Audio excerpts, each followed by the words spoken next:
Assalamualaikum warahmatullahi wabarakatuh. Perkenalkan, nama saya Brilian Faradisa Hertanti dari Fakultas Teknik Prodi Teknik Sipil.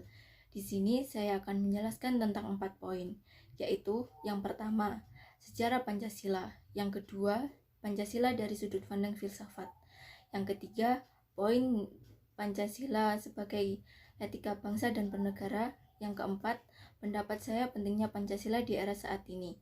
Poin yang pertama yaitu sejarah Pancasila. Sejarah lahirnya Pancasila diawali dari terbentuknya BPUPKI. Pada sidang BPUPKI 1 Juni 1945, Ir Soekarno menyampaikan gagasan dasar negaranya dan memperkenalkan istilah Pancasila. Hasil usulan gagasan kemudian dikaji lebih mendalam oleh Panitia 9. Tanggal 22 Juni 1945, Panitia 9 berhasil merumuskan dasar negara yang dikenal dengan Piagam Jakarta.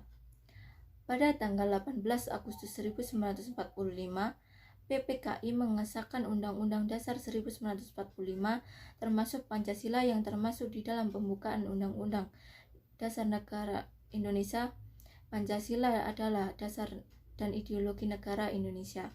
Pancasila mengalami proses yang sangat panjang dalam sejarah bangsa Indonesia. Pada abad keempat ini, nilai sosial, politik, dan ketuhanan sudah terlihat di kerajaan-kerajaan, terutama di Kerajaan Kutai. Pada abad keempat, Pancasila memang belum disahkan menjadi dasar negara. Akan tetapi, nilai-nilai Pancasila sudah muncul di Indonesia. Misalnya, adat istiadat, nilai-nilai religius, dan kebudayaan.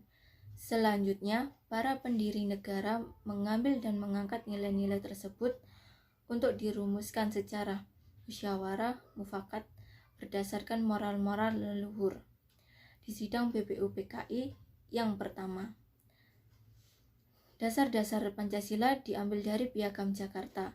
Namun, sebelum disahkan menjadi dasar dan ideologi negara, Pancasila mengalami perubahan di sila pertama, yaitu sila yang berbunyi dasar-dasar Pancasila diambil dari dasar yang dikemukakan oleh Supomo, Yamin, dan Soekarno, diganti dengan sila yang berbunyi ketuhanan yang Maha Esa.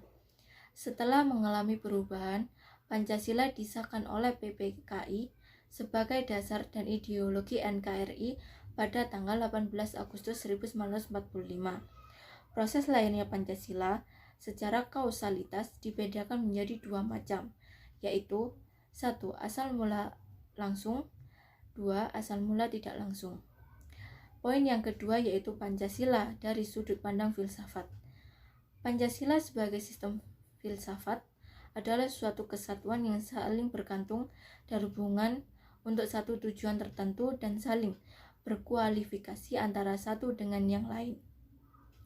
Pada dasarnya, Pancasila merupakan suatu bagian atau unit yang saling berhubungan antara satu dengan yang lain.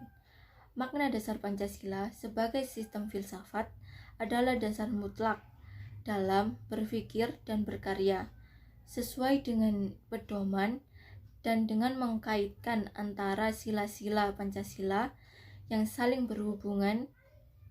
Pancasila sebagai sistem filsafat memiliki nilai-nilai tersendiri. Nilai-nilai tersebut ialah 1.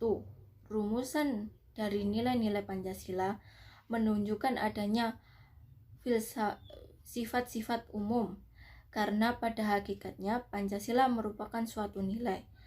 Yang kedua, dari nilai-nilai Pancasila berlaku dan tidak terkait dengan ruang.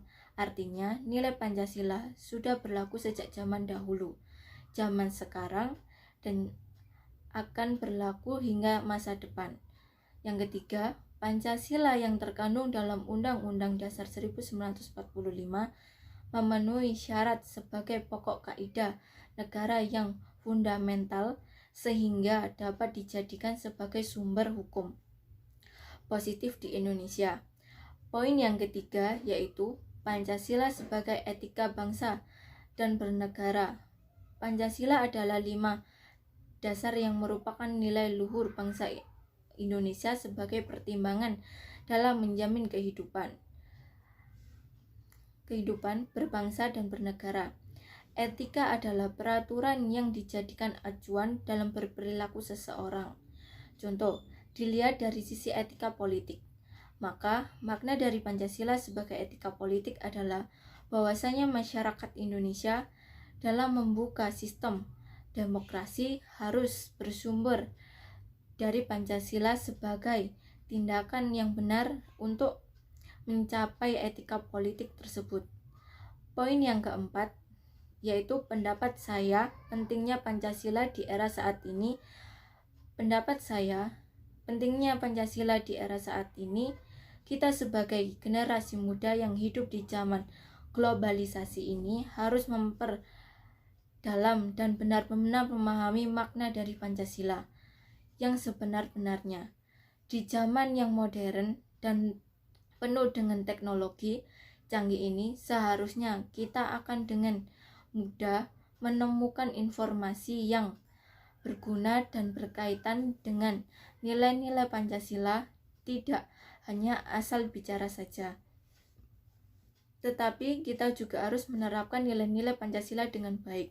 Sebagai contohnya, kita sebagai manusia berketuhanan yang harus menghargai sesama manusia, saling toleransi, menghargai agama, hak kepercayaan orang lain, tidak hanya mempermasalahkan agama orang lain.